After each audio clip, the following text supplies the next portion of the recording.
This episode is all about making large transitions in life, either away from something that we don't like, or towards something that really inspires us. And our guest today was Michael Page, who made a huge leap to become a stuntman. No pun intended. Yep. And he landed. Seems like he landed well on his 2 feet. He landed on both feet as required by stuntmen. Actually, no, it's not really required. You're supposed to land on your back, aren't you? Or in anywhere but your feet, I guess. Actually, so he's doing better than his usual stuntman job. Yeah, but you had a couple of interesting points that you took from it that I thought would be useful to share now, just so that people know why it's a really good episode to watch. Yeah, I mean he overcame a lot of adversity to be able to get to where he is. I mean, he was, not to give it all away, but he was in a comfortable position with good prospects in the future. Yeah. But he just had a calling, and he knew that he had to go for it. Otherwise, it would, he would regret it for the rest of his life. And not only that, he had a lot of people, professional people, medical problems, and medical professionals who told him, "You should not do this." Yep, that's exactly it. I mean, he had a literal hole in his heart. I won't give more away than that, but yeah, well, that's quite a lot actually. But still, I mean, yeah, and so it's exactly, and I think it's at the end, it's one of those few episodes that I actually feel inspired by the end and uplifted, and I feel by the end of the episode, I also get a good grasp on not just Mike's character and personality, but the kind of character and person. I mean, I get a sense of what I need to do, how I might think about evaluating my own journey. And there's really something special, and I get a source of inspiration from that. So I think that's absolutely it. Thank you, Michael Page, for sharing everything in this episode, and I hope you guys enjoy it and take a lot. Feel inspired by it as well. 100%. Hello, everyone. Welcome to another episode, and today we have with us another Mike. We got what looks like calling straight from his studio. We're crowding you out today, Chetan. There might be some confusion as to which mic the question is being asked to, but hopefully it's mainly going to be towards the other mic, not me. The interesting mic. Yeah, exactly. We have Mike squared on. Yeah, absolutely. I was thinking we can kick this off with asking you, interesting Mike, about where you're at in the world, and something interesting about that. I don't know. Where physically, I'm in the wonderful town of Hitchin in Hertfordshire, just north of London. Green. Prime commuter belt for London. So, if anyone fancies visiting, there's a wonderful lavender field here, which is world famous. If you want to know, that's true. There's I've seen photos of people. Huh? I thought the world famous lavender field is like near where I live. So in South London. When I say it's world famous, is that someone who I know went to China once, and they just saw a random post of a Hitchin lavender field in some random little town in China. I see. I thought every lavender field in England, people claim that it's globally, internationally famous. We can separate it. We can give the Hitchin lavender fields to the Chinese, and we'll keep the South London ones for the Japanese. Yeah. It's exclusive. Nice. And did you grow up in Hitchin, Mike? Yes, I lived in Hitchin all my life. Yeah, pretty much. When I went to university, I was living sort of elsewhere for those 3 years, but then moved back and have still yet to move out of Hitchin, really. But it's really nicely situated for my work. Yeah. And it's a lovely place to live, so I love it here. Yeah. Nice. And okay, I mean, take us through. So, like, all right, your work right now, you're working as a stuntman, but you weren't always a stuntman. So I was wondering if we could just go through your story and all the challenges along the way. So I'll start off with saying that I would regard myself as a stunt trainee because I'm not yet okay. with the stunt register. So maybe we can get into that a little bit later, but for all intents and purposes, I refer to myself as a stunt trainee in the UK. Okay. You're gone. And where did that start? So I tell you what, it started in my it started in my childhood. I'd say I had a lot of very creatively minded friends, and we used to make films when we were younger. So I had a friend who was really, really good at video editing and using special effects, and he figured out a way to make lightsaber effects and stuff. And so we just got some sticks, made some little lightsabers, and recorded some lightsaber fights. And I don't think none of the stuff we filmed exists anymore. It's all on VHS tape somewhere in somebody's loft. But yeah, let's be honest. I've heard stories. I think is it your friend Katie? So my friend Katie, she was she's an actor, and so she was in because we made a James Bond spoof when we were younger, and she was in that. I can't remember what her role was, but she was in it and helped me out with the script as well. So I've always been when I was younger, me and my friends were always creating stuff. But I remember her telling me that I think it was her that told me that you asked her to drive at you at 60 miles per hour in a car once, so you could. So let's just be clear about when you're saying I'm making creative videos. Wait a minute. Did that actually happen? No, I was just kind of spitballing some ideas, and that seemed like a good idea. Yeah, and she advised me otherwise. Yeah, we're all very glad. Today. Yeah. So yeah, okay. And so I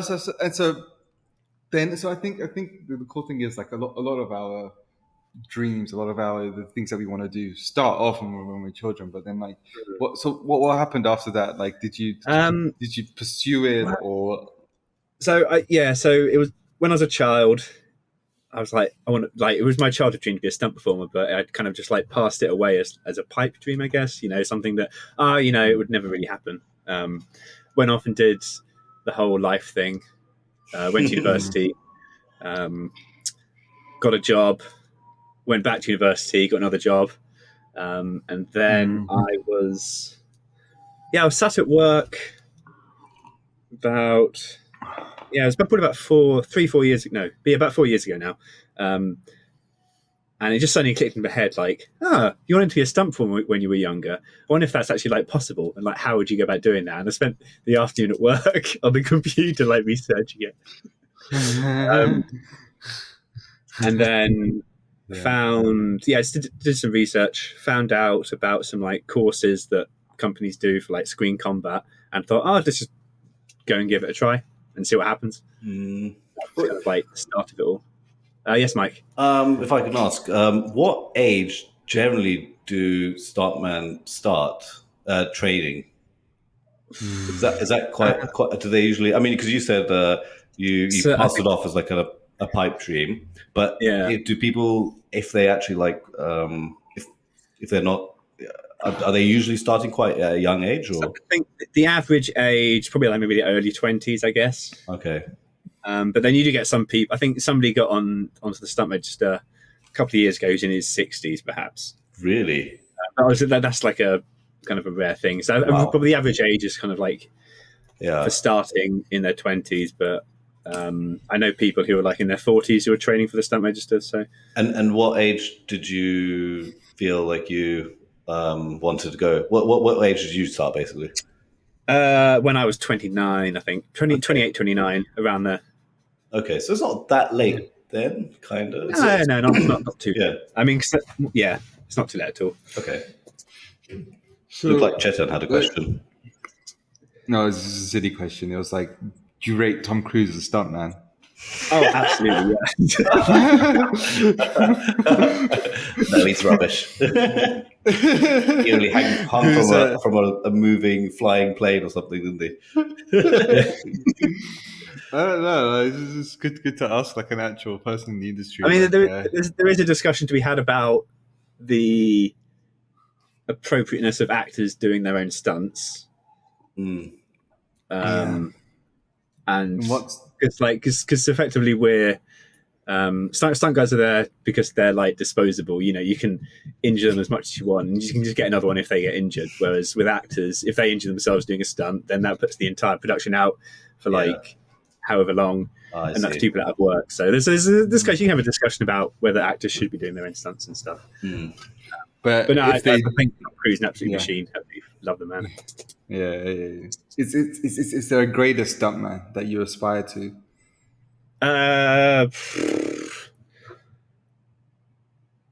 So when I used to love watching like Jackie Chan films when I was younger.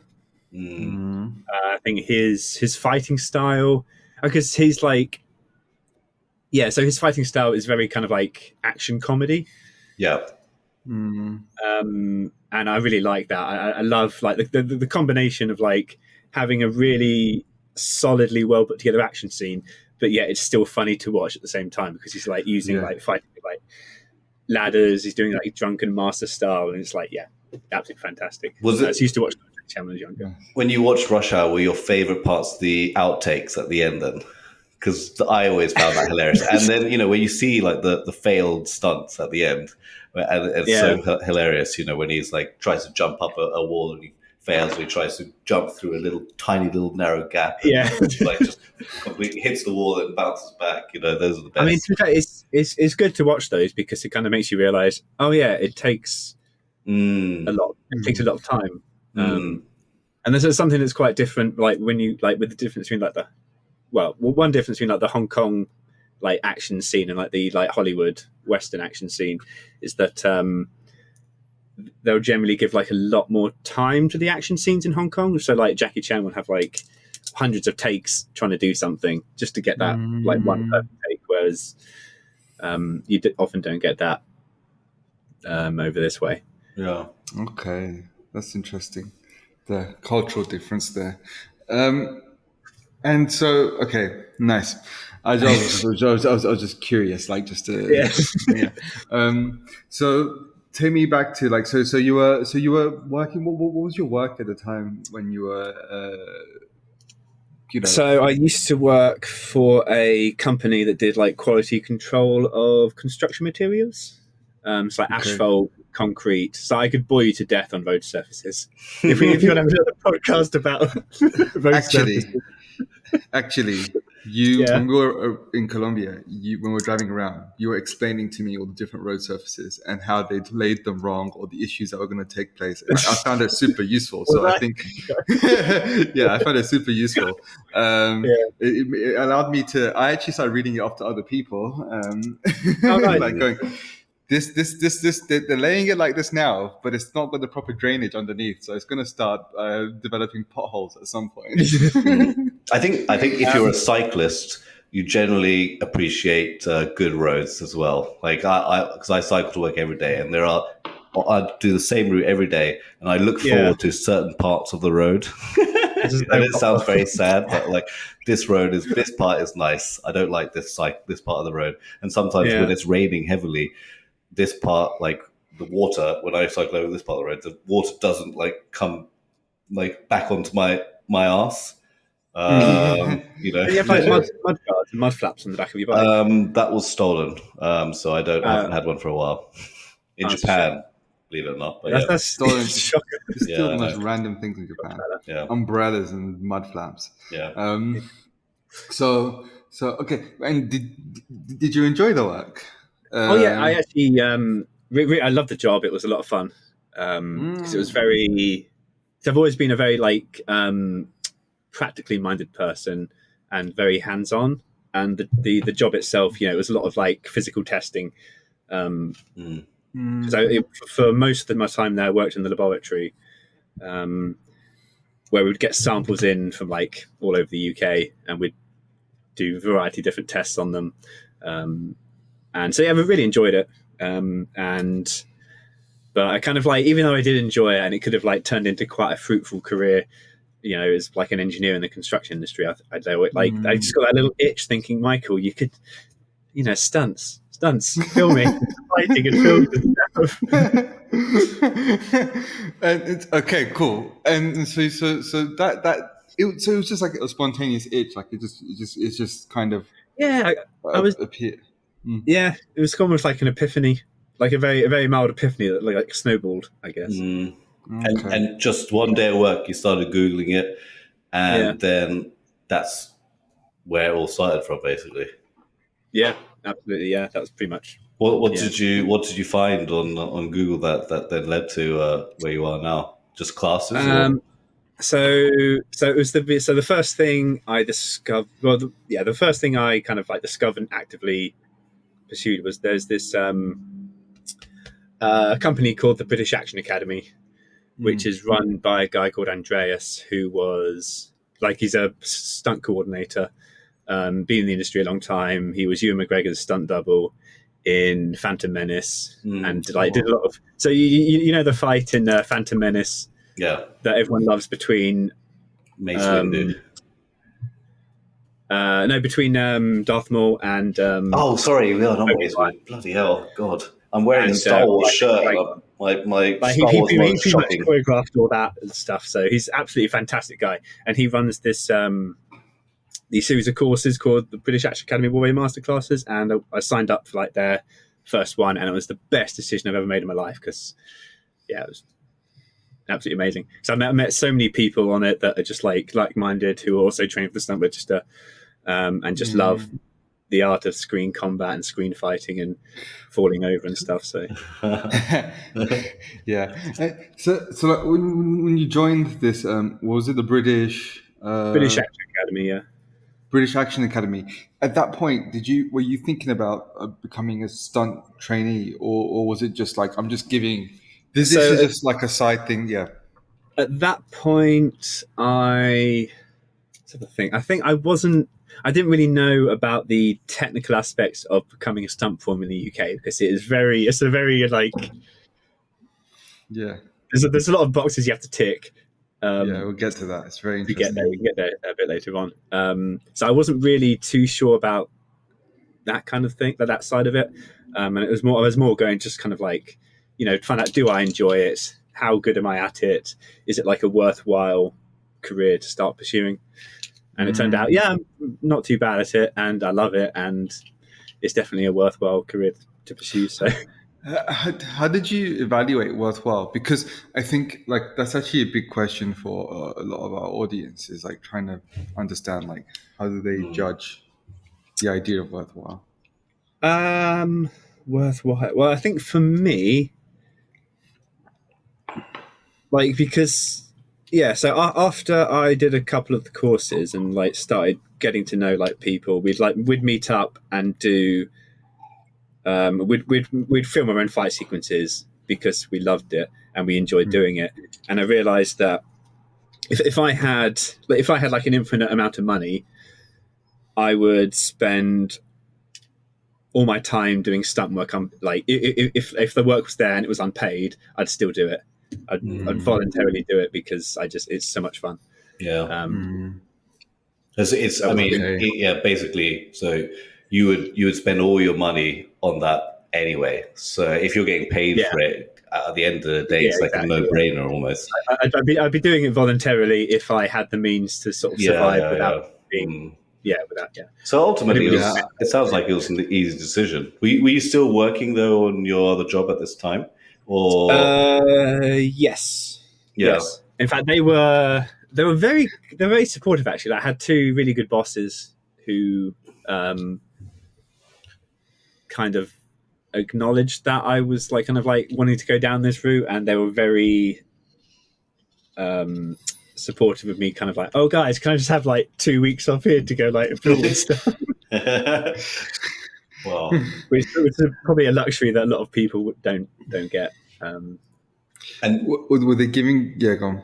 well, I mean, was that like outside of your stipulated holiday, or was that Yeah, always so just within? outside of well, because it had kind of happened at the beginning of COVID. Yeah, so at the beginning of 2020, I went to my boss and said, I'm going to leave to become a stunt performer. I'm handing in my notice, blah, blah, blah, blah. And they said, okay, Michael, just hang fire here a second. We'll keep you on. Can we keep you on at like part-time contract for the time being? And then, you know, when you want to like go away for filming and stuff, you can, which was very fortunate because then obviously COVID hit. I still had like furlough from that job coming in, where if I just quit my job, then it wouldn't have happened.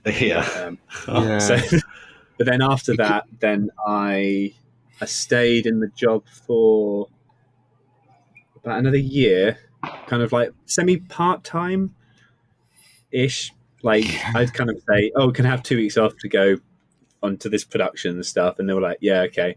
And then I'd kind of, we'd work around, so I'd like put in extra hours at the weekend and in the evenings and stuff. So, but yeah, it worked out pretty well. And then I think a couple of years ago, I just sort of handed in my notice completely and then just threw myself into the film industry. And like, so when you're in that kind of in the middle phase, like where you were pursuing the stunt career and doing part time, was that frustrating at all? Or no, I wouldn't say so. It was good. just kind of like it is what it is. My mentality was like, you know, I still need the money from this job. And yeah, so, I mean, I was still being able to train and get all my training in, and still being able to film on productions. So yeah, I wasn't too frustrated with it at all. So, and then when you transitioned full time into the stunt side, was that once you started getting enough money from the stunt stuff to support you, or was it? So it I can't actually remember why, to be honest. Yeah, I think it was because I got enough savings saved up that I thought that I can sort of live off my savings. And then any money I do get from like filming can go on the training, because the training for the stuntman just takes it's a lot of money, quite a lot of money.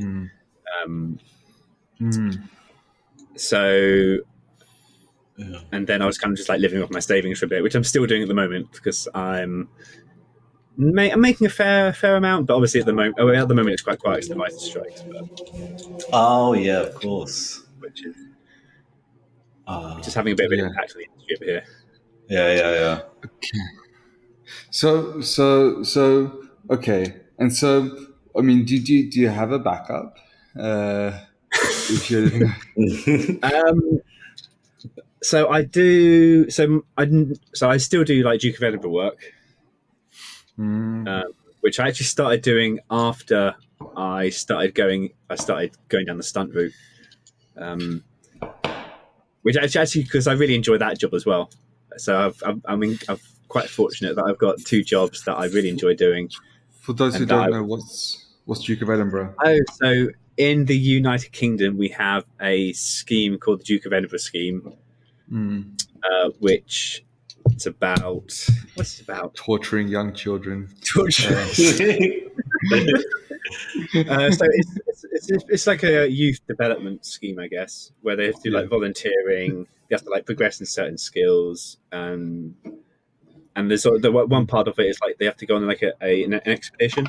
So they have to walk, camp, cook, and walk, and they have to navigate and use a compass and a map and that kind of stuff. And so because I'm a qualified mountain leader, I do the expedition side of things. So I just pretty much let some kids roam free in the wilderness for a little bit. That's the bit that I love. That's the bit that I loved. But it began with, I remember one of our first ones in Wales, and we managed to walk in a giant circle. and it was late by the time we got back to the beginning of our circle, so we had to knock on somebody's door and pitch up in their backyard. And Wow. the next day the teachers came and were like, "Hey guys, so you're here." Okay. And that's how we learned to navigate. Obviously, not learn to navigate. No, I mean, Oh, you actually from did it that on point, purpose? no, I mean, so that was the issue that we had, and then I had them because of that. My group got 6 weeks of orientation training, and then Oh, since nice. then I've been on like lots of trips with Mike where we've had to navigate and stuff. Okay. Oh, yeah. Yeah. So, wait, is the Duke of Edinburgh like part of the training as well for, or one of the skills that you need as a stunt? It's completely separate. Okay. It just because it so happened coincidentally because somebody I did my mountain leader training with back at university, he started after university. He went straight into like the outdoor education side of things. Mm. He just rang me up one day and said, "Michael, our company's getting really busy. You're a qualified mountain leader. Do you want to come work for us?" I was like, "Yeah, okay." Okay, that's good then. So So it fits in nicely because I can kind of like pick and choose which dates I want to do. okay, And then work it around film work. is the option of going back to doing part time of your previous jobs there, or is that just like No, sadly the company got dissolved. It got taken over by a bigger construction company, and they just dissolved all the assets. Oh, so it's a good thing. Good, you made the right decision in the end. Then, anyway, then. Yeah. But Well, it's interesting because what I'm kind of grasping from this is that like you had this moment of inspiration, you pursued it, yeah. you didn't have any guarantees when you fully entered it. Like you decided to live off your savings and to take up these other side hustles, which you also love, and you're kind of just going for it. Really, is what it kind of seems like. I want to. Yeah, I think. Oh, what are you going to say, Mike? Sorry. So, one thing is like adding on to Chetan's thing is that what that makes me think about is like, so what are, bearing in mind all that, you said there are massive expenses that need to be are needed to be a stuntman, so you have to obviously take that into mind as well. I mean, is that a big burden as well? What are those things? So the criteria. So in the UK, there is a governing body of stunt performers called the British Stunt Register. It is possible to get stunt work outside of the British Stunt Register. Some coordinators, will use anyone in the industry. And so I get a little bit of stunt work here and there whenever it comes up. But if you want to get like really reliable stunt work in the UK, you need to become a member of the British Stunt Register because like, all the big productions and big coordinators, they'll go there first to get their performers. And there's a lot of tick boxes to tick. So you have to complete 6 different disciplines and get like a really high standard in them. Like the ones I'm doing, there's like I think there's about 12 you can choose from that range from like precision driving, horse riding, swimming, high diving, trampolining, scuba diving, swimming, rock climbing, gymnastics. So there's like a whole load you can choose from. And what am I doing? I'm doing some martial arts, my taekwondo. It's one of my skills. I've got my rock climbing instructor for my climbing. So that's my second skill. And I'm working on swimming at the moment and high diving. Hopefully get those ticked off by the end of this year. Are those 2 separate things? Two separate things, and high diving. Swimming and high diving. And then next year I'm focusing on the really expensive ones of precision driving and horse riding. Wow. So that is a lot to think about when by going into it as well, right? I mean, there's a lot of expenses that would be incurred. Yeah. And then on top of all that, you also have to get 20 live days. So live show days. and also 40 days in front of camera, and then you have to do an acting course as well. And I think that's everything. There might be something I've missed out. So what's the standard for these things? Because I mean, I can jump on a horse. I'd probably die, but I can ride it. Yeah.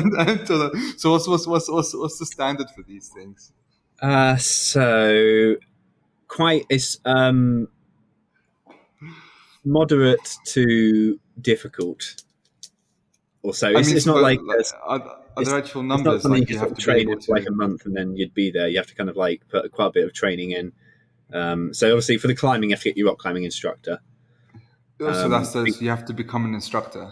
You Yeah. have to get For that scuba badge. diving, which I'm not doing, but you have to. I think you have to get your dive master qualification, Wow, Okay. which you have to work up to. that's like one of the highest levels.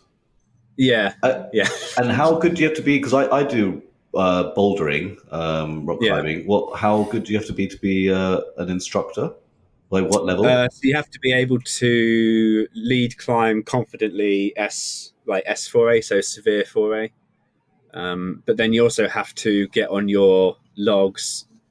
I think you have to do 5 HVS 5Cs, But Well, that's five that's five tough. A's. but Yeah. what does that mean? Like sheer rock face with a 2,000 meter drop? I mean, I have no idea what that stuff means. Yeah. It's pretty sketchy. It's pretty. That's like when you get into like severe. It's when you get into like the quite technically challenging, kind of extreme exposure side of climbing, I guess. Give me an example. So okay. Yeah, give me an example. What does that paint the picture of what that looks like? Is it the kind of rock type? Is it like is it like Everest? Is it like what is it? So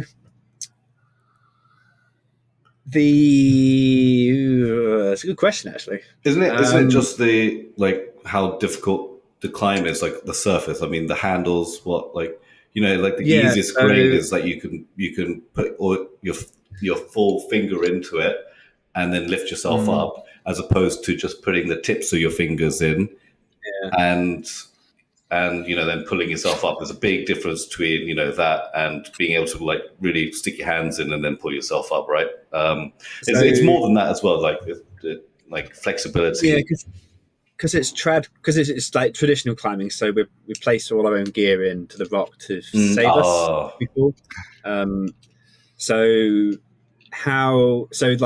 climbing grades are graded upon like how good is the gear placement? Are there like lots of like really good like cracks you can get nuts in?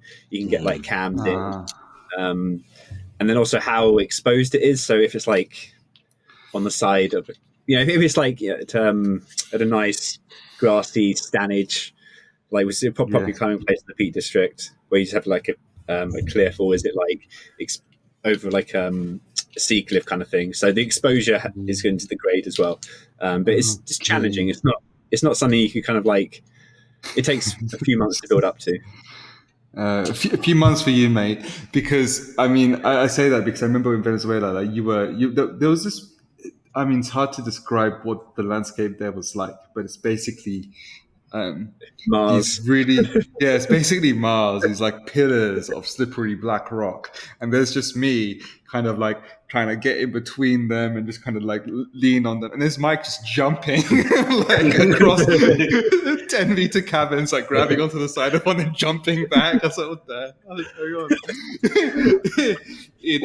I believe he was doing that in not even like actual hiking boots. It was in his like kind of minimalist shoes as well. Oh yeah, they were like little water flipper strider things, weren't they? Yeah, so you see, Yeah. so like for you it's a few months. For me, I think it would be like a lifetime. But okay, and then swimming. What's the standard for swimming? Like, is it hold your breath for 1 minute or swim 10 meters? We have to do a test, in-house test. We have to do so. The warm-up is 400 meters freestyle in 10 minutes, which is fine. It's quite easy. Then you have to do 100 meters front crawl in 1 minute 30. 100 meters breaststroke in 1 minute 50, 100 meters backstroke. No, 100 meters backstroke in 1 minute 45, 100 meters butterfly in 2 minutes 10. And then you have to do 2 lengths underwater swim. And then you have to do. This is how long? 25 meters, 50 meters? 25 meters. So 25 meters underwater. Come up, have some air back underneath, and back 25 meters. Okay. Tread water for 5 minutes, and then and then you have to do a little bit without using your hands, and then you have to have a clothed section where you have to. I think it's 100 meters in 2 minutes. Front crawl is obviously the best one to do, but you're fully clothed with that, which is absolutely devastating. Heavy. Yeah. But the swimming's a good one because it's reasonably cheap, and it's one that you just, as long as you just like dedicate yourself to it, you're disciplined in it. You can just push yourself, and you'll eventually get there. So, like with that, when you've discovered that these were the standards and this is like the number of things that you had to do, regardless of the cost, we're just talking about like the actual standard like that you have to meet. What was your thought and how did you approach this? Because it seems monumental. Like honestly, like I would be lucky in life to become that good at one of these things.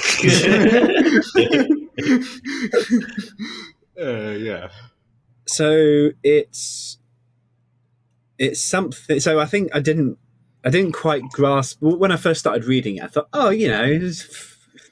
it just kind of worked towards it. And then as I started like working towards it, I realized, this is actually quite a challenge, really.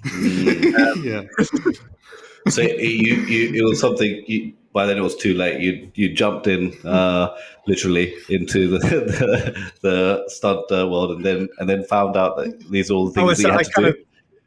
It was kind of like, so I started training, like getting into it, and then as I was getting into it, before I fully committed, I kind of realized that this is actually quite a lot to do. But it sounds like you embraced the challenge anyway. You saw it as a challenge, and it's fun, I guess. Is it fun? Is it fun for you? Like doing all these, getting and knocking them off, like tallying them off. Yeah. This is done. This is done. One more to go, or 2 more to go, whatever. The biggest thing I've realized is just like breaking each one down into like smaller sections is 100% the way to do it. Did your time scale also change when you realized this? Was it like you thought that you could be a stuntman like in a year or two, and then it became like, oh shit, it's going to take me a few more years to get there because I got to master? Yeah, a little bit. I kind of thought it'd be the case of, you go on a few training courses, do a bit of, training here and there, and then you can kind of like get into the industry that way. But yeah, then I realized, oh no, it's like training. And so you broke it down and you kind of just accepted it, I guess. And kept on pursuing it. And is there anything that would stop you at this point from like continuing on this path? Nothing personally that would stop me, but obviously, if the world was to end, then that might stop me. That's a good one. Yeah.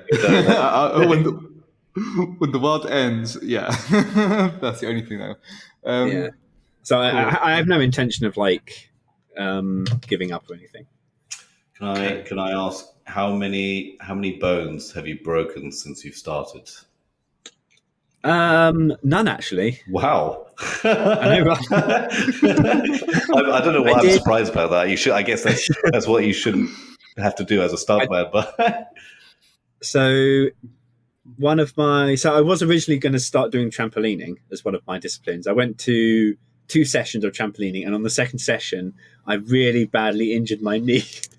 To the point where I still get a little bit of a niggle these days. And that was just before I came to Columbia, actually, Chet. So that was 2 years ago now.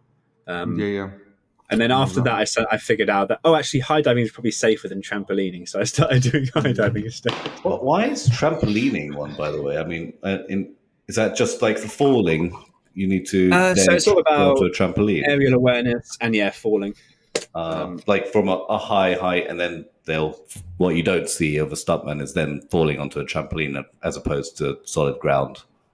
Well, an airbag. Okay. But Okay. it teaches you how to maneuver yourself in the air, getting the aerial awareness of your body, like how to tuck and get into certain positions. Okay. Because like on an airbag, if you're doing a high fall onto an airbag, you always want to land on your back. So even if you're like falling down that way, the very last minute when you're out of frame, you need to like tuck to land on your back. Okay. So like, and kind of like following from Mike's question, like, what's the risk of death with this career? Like, moderate. I think a couple it's something to take quite seriously, because there are people die. I think a couple of people die every year in the stunt industry, and a lot of people get injured. That's bad. It's a very so yeah, I mean, you're saying there's something to take seriously. I agree, but like, how are you approaching that? Like, how are you calculating that risk?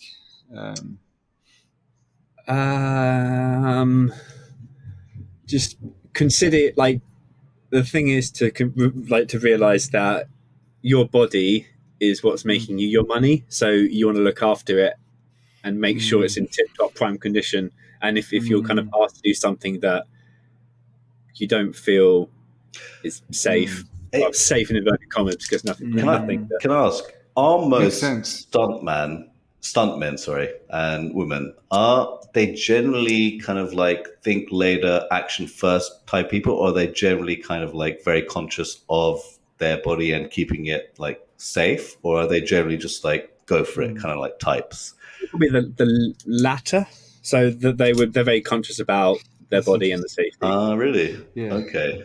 Because you think, because the impression is that it's kind of like the kind of a bit reckless, but actually, if you think about it, if you were to be good and survive in this industry until the point that you're great, you have to be risk. It's just it's like entrepreneurship, I guess. It's like, people think of that as high risk, but actually, entrepreneurs are constantly risk mitigating in order to survive long enough to be successful. Yeah. I would have thought it would be, like people, the stuntmen are generally like, they're just like, think later, just go for it. Like, but I think they're dead when they're first 2 years. I'd consider that to be like a daredevil. Possibly, actually, no. Even then, they maybe. Well, it's good that we got you on as an early guest then. Yeah, play this at my funeral.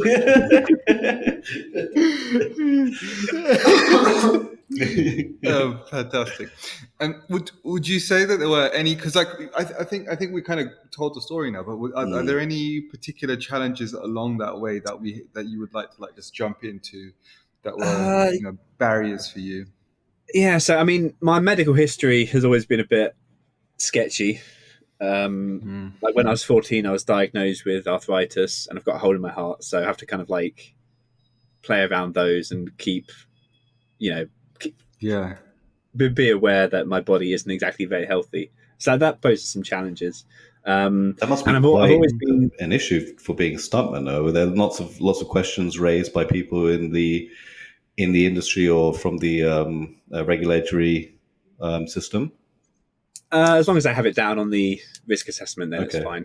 Okay. So it's usually okay. You need to take out an insurance as a stuntman. Just a very yes. Okay. Yeah. Okay. So that you pay for that, or the company pays for that? So I pay for that myself. Stunt insurance. Okay. But yeah, go on. So you're go. And also, I'm quite a big procrastinator. I'm very good at so I was always the sort of person at university. My my reports and essays and stuff would always be done majoritively like in the last few days before the assignment was due. Amen to that. That's right along there with you. And then I've realized, like, over the last few years, that if I have a deadline, then when that deadline approaches, my brain very efficiently kicks into work mode, and I'm able to like, pretty much get out a really good bit of work. Yeah. But now I found myself in a position in life where I don't have any deadlines. Like there's like my it's just life now. There's no one setting deadlines for me. Oh, you need to get your swimming done by this day. You need to be on the register by this day, and all that kind of stuff. So I've just had to really like get my self-discipline under control, and actually like I pretty much give myself deadlines for like each and every little thing that I do, and like be really disciplined in it, I guess.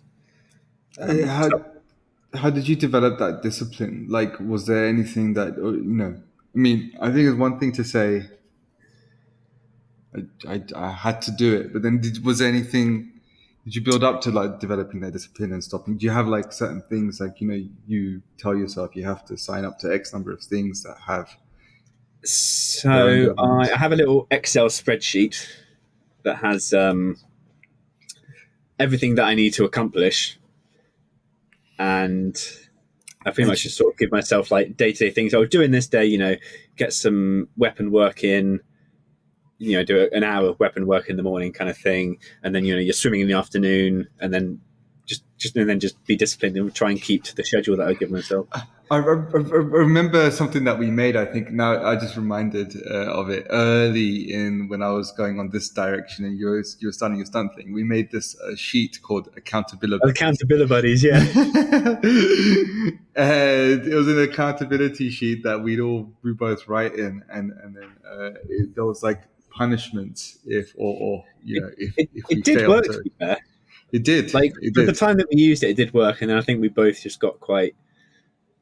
We didn't have the accountability buddy of the accountability buddy. Yeah. So We needed someone external to be accountable for the accountability buddy sheet. I think I also moved to Colombia, and that changed things because we used to be like in the morning, like working out, and so we'd have a lot more contact back then. Yeah. Same time zone and shit. But yeah, so and then with so that's cool. And then with you mentioned that you had like medical concerns, like you had a hole in your heart, and those. So going back to your childhood, like was this one of the things that made you think, no, being a stunt performer isn't for me? Like how are you? I've been thinking about this recently. I'm not Yeah. entirely sure, to be honest, because I can't really remember what I was thinking back then and why I didn't pursue it. But I think because when I was quite younger, I wasn't. Yeah, I think maybe the thought that you are, Michael, you've got arthritis. This is a bit silly. That might have subconsciously contributed to me not pursuing it when I was younger, I guess. And like how what made that some like what's your attitude to it now? Like that just full throttle. If my attitude now is that if I don't pursue it like 100%, then I'll regret it in the future. So I'm going to go until I can't, until something like physically stops me. I'm just going to go. Otherwise, I'll regret it. That's amazing. Yeah. I totally regrets. get that. Yeah. No regrets. And yeah, okay, cool. And does it provide any? I know. I think that's it. That's awesome. And so it's just kind of you just I guess Well, it's a just thought fuck it.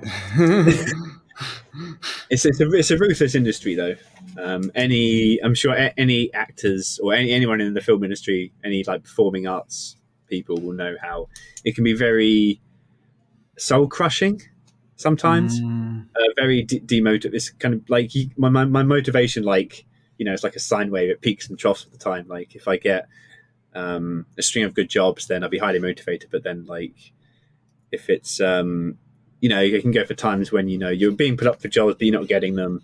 You're going to auditions, you're not hearing back, kind of stuff. And so I think that's when I kind of realized that you can't really rely on motivation to push yourself. You have to when you're highly motivated, then yeah, you can ride the motivation wave. It's great. But when you've got no motivation whatsoever, it's really important at that point, like to have really good self discipline to like keep going and to like keep pushing yourself and be like, I'm not very motivated at the moment, but I know that it will be worth it in the end. Yeah. Would you say that comes from like a belief as well, like that, like whether that be I would regret it if I don't, or like I can do it, if I just keep on going. Yeah, both, I guess, because I know I know it's definitely within my physical capabilities to get on the register and be a pretty semi-competent stunt performer. So British, semi-competent. Can't say, in America it'll be like the best stunt performer that ever lived. Did any doctor? I remember when I have asthma, and it was worse when I was young, and the doctor said that I couldn't go scuba diving with school, which freaking sucked because I've been scuba diving now, and I wish. But anyway, that was a doctor's judgment. I was a kid. My mum went with it. What the doctor said. Yeah. Are there any barriers that doctors have been putting? I mean, so like me, scuba diving, because I originally was going to do.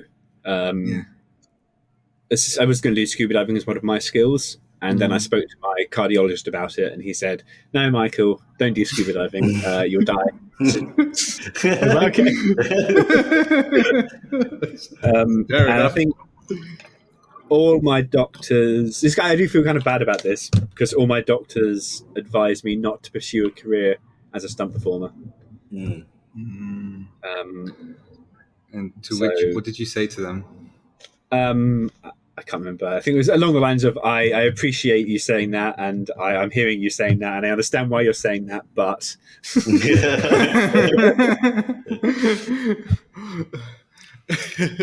So I do try and be as careful as possible because because I'm under the care of the NHS, so I don't want to overburden them too much. I guess. Yeah. And are there any points where certain things kind of kick off, like certain I don't know, maybe the arthritis or something? Does it kind of? It has done in the past, but at the moment it's quite stable. That's really good to hear. Yeah, that's awesome. It's really against all the odds, isn't it? It sounds like it's a story that's guaranteed to go through because it's a against the odds story. Yeah, I'll stick with that. There's so many odds against me that I can't possibly stop. Exactly. No, it's really inspirational, to be honest. Yeah. Well, I remember. Oh god, sorry. Because mine I wanted to kind of ask closing comment, but if you got something, go. Because I wanted to ask. I mean, it's very, very, very small thing. Because I just remember before you were a stuntman, we went to Venezuela. Like I was giving that story that we were jumping from here to there, and then you had your medication that you needed to take, but it had to be refrigerated. And at some point, that wasn't possible anymore. So you decided not to take it, and that was going to lead to consequences in a month or two from that point. and I remember you saying then this is gonna get bad. You might need to Sure. Did you? But you still. Fortunately, my medication doesn't need refrigerating these days. As long as it's under 25 degrees. But then I suppose in Venezuela it's probably over 25 degrees most of the time, wasn't it? So. Oh man, at one point I think it hit 40, and then you and the other Michael, there's 3 Michaels now in the story, got very, very sick. Too many. Do you want to tell the quick story about you getting sick in Venezuela? Because I think that was really interesting. And then we go to the conclusion comment. I don't think it's the only. Oh no! Yes, this was on the way back from Quava El Fan, the Cave of the Ghost. Phantasma. Yeah. The Cave of the Ghost. So I don't know why I got ill, but we'd started out at Porpiken. Yeah, exactly. Porpiken, this little village like an Savannah. indigenous village, kind of near Mount Roraima, where Yeah. nearish. It's kind of around there, is it? No, not Roraima. But where's Angel Falls? Ah, That's Aoyan.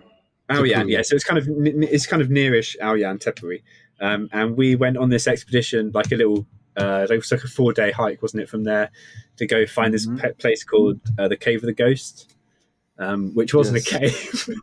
It was just a really, Yes. I mean, it's So very this impressive, very This is impressive. discover high tall tale. So some guy, I've forgotten his name now, just a jackass, discovered this cave, which he took Yeah, a photo of in a particular way, called it the Cave of the Ghost, and it looks like one of the biggest caverns that exist. You can fit like a helicopter in this cavern in this particular landscape, and so it's like it was worth going to because you're just going to visit this thing this guy's discovered in the middle of the mountains. It's very, very spectacular. You get there and it's not a cave.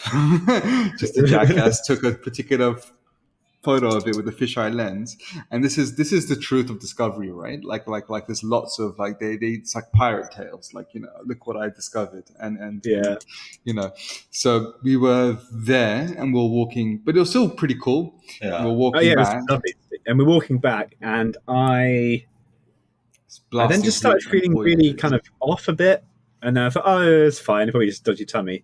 And we went. I think we camped, and then woke up the next day, and I could Jungle. barely move at all.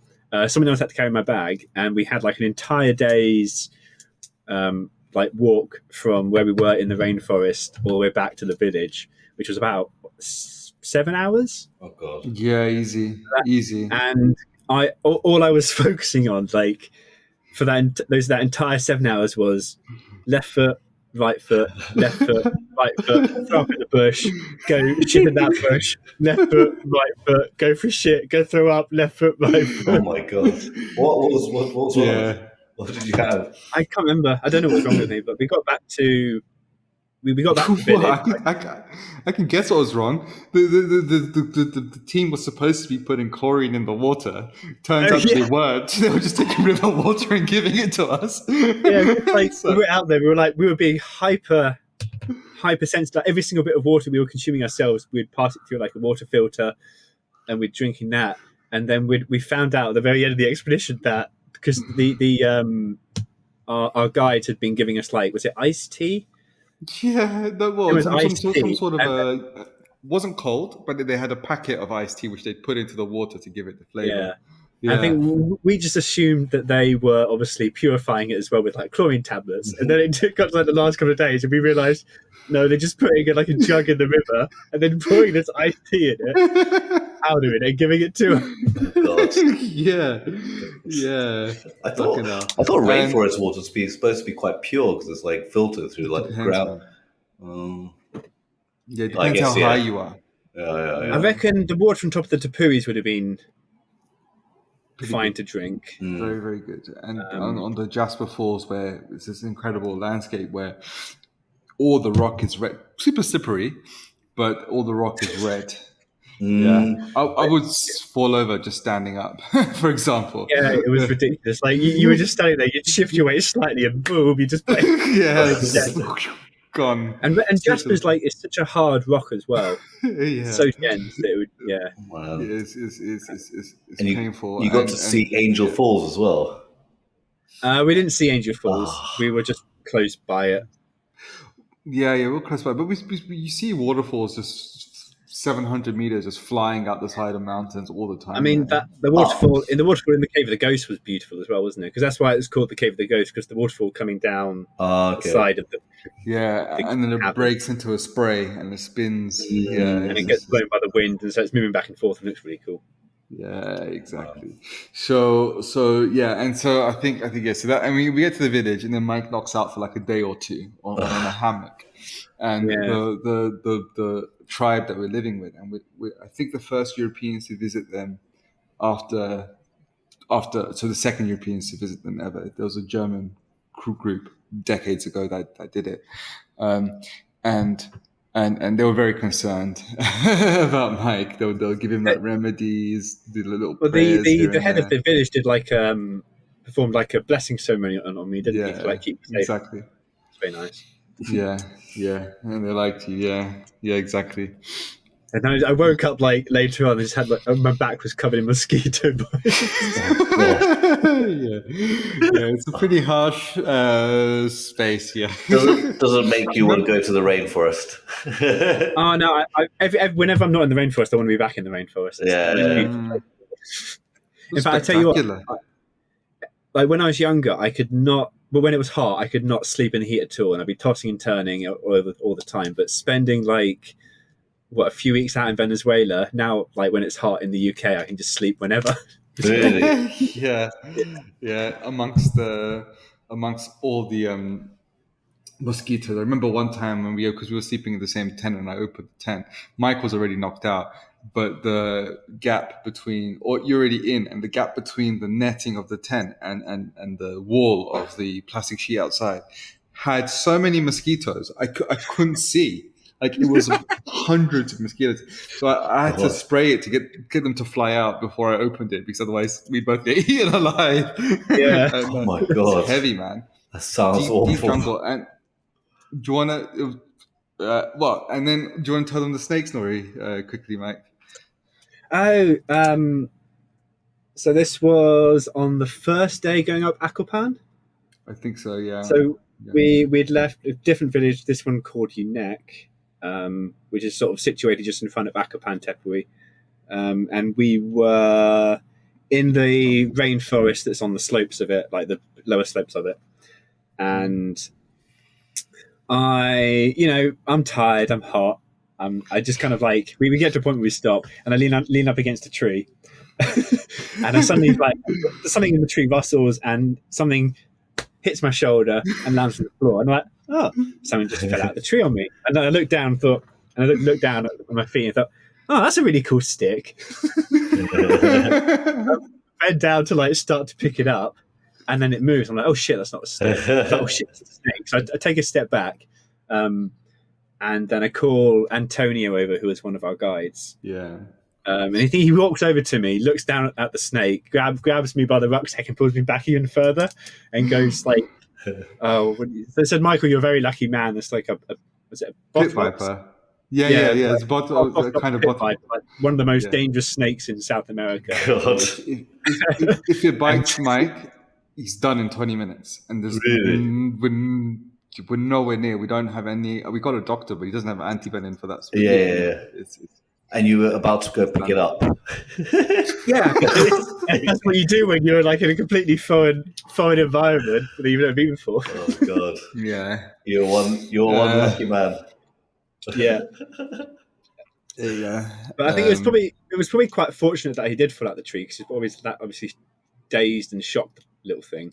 I probably just woke him up, and he was like, Yeah. It's a baby one. Thankfully, it's still venomous and still like can kill a human. But an adult one, the adult ones, they're famous because they pursue. They don't just like most snakes attack when they feel scared and then kind of retreat because they don't want to be hurt. They'll actually chase you. Oh, I didn't know that. Yeah. Until they get you. Yeah, it's absolutely frightening. Sound like the worst snakes in the world. Yeah, they are basically the most dangerous snakes in the world. Yeah, up there in the top 3 or something. Yeah. I think they are responsible for the majority of snake-related deaths in South America. Yeah. Bloody hell! I could have been a part of that statistic. Yeah. So yeah, there you go. Dysentery, snake bites, tribal blessings. Come to Venezuela. No, but it does sound amazing. I mean, Venezuela is also one place I definitely want to come visit. Go and visit. Yeah. We'll do it. We'll do a chat venture. Yeah. All right. Fantastic. Okay, concluding remarks. Well, there wasn't a concluding remark really. It was just like, a final question really. Like, so I remember before last time you said that you had some gigs, jobs that coming up that were very exciting but very secret. Are you allowed to say what they are now? Sadly, I can't talk about them at the moment because they're not out yet, Oh, and I'll get hunted down and killed. never work in the industry again. Okay. But what about like previous ones? Was that so a lot of the work I've done, yeah. So I get a little bit of stunt work every now and then, from like because I'm off road, so I get a little bit of stunt work here and there. So I am doubled for Callum Turner in The Boys in the Boat, which is coming out in December. I think I have heard that one actually. Yeah. So that's happening, and then I've done a lot of like special action work, which is a reasonably new term in the industry. It's kind of like fighting and like weapon work, military work. So I've done a lot of stormtrooper stuff in the first season of Andor, part of the trooper unit. And then I've got some fun sword fighting fantasy stuff coming out next year, which was filming earlier this year. And then, yeah. Awesome. I wish I could say more, but man's a Good stuff. I think it's an interesting place to be right now, because it's like, yeah, after all of that journey, it's actually unfolding. You're getting really good gigs in these big productions, which is very, very, very cool. Unfortunately, we won't be able to see your face in a stormtrooper outfit, I guess, but. No, just imagine that every stormtrooper you see is me. Yeah, exactly. Awesome. Yeah, awesome. Well, cool. Let's just do more. Let's just do one on Venezuela. I think that'll be a fun one to do, to go through those stories and hopes and dreams. I think, there's a whole backstory there. And yeah, thank you everyone for listening. It's really hopefully thank you for hearing my story. Yeah, I hope you take some inspiration. Always feel free to. If you have any questions about the stunt register, if you have any questions about or comments about journeys like this that maybe you're embarking on, if you yourself or a friend that would also has a story to share, let us know in the comments, and subscribe for more if you found value in this. That's it really from me. Until the next one. See you later. Cool. See you later. Bye. Ciao. Ciao. Bye.